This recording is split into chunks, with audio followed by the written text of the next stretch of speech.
आज आमच्या भाऊकीतलं लग्न होतं. मला 100% गॅरंटी आहे की नवरा नवरीनं कढई टोप घरातली जेवढी पण भांडी होती ना तेवढी चाटून पुसून खाल्ली असतील, म्हणून त्यांच्या लग्नाला ना पावसाने हजेरी लावलेली होती. 4 दिवस झालं धोधो पाऊस होता, पण नेमका तांदळाच्या टायमाला 10-15 मिनिटं उघडला बघा. नवरीची तर साऊथ इंडियन टाईपमध्ये एंट्री झाली. कसला चेहरा तिचा हसरा वाटत होता. नाहीतर आम्ही आमच्या लग्नात बदा बदा बदा नुसतं रडलेलं होतं. आमचं गाव लय झाक आहे बघा. चारी बाजूला डोंगर, झाडं, दुर्प, पायवाट जाणारा रस्ता आणि मध्ये आमची 30-35 घरांची वाडी.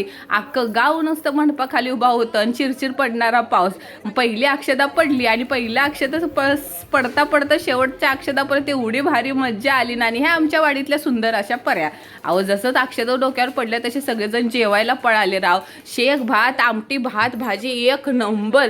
आणि काय तुम्हाला खुशीची गोष्ट सांगू, आपल्या गण्याला लग्नात एक पोरगी पसंत पडली ना. आता कशी पसंत पडली ना तुम्हाला पुढच्या व्हिडिओमध्ये दाखवतो. कसला गण्या आपला खुश झालाय राव.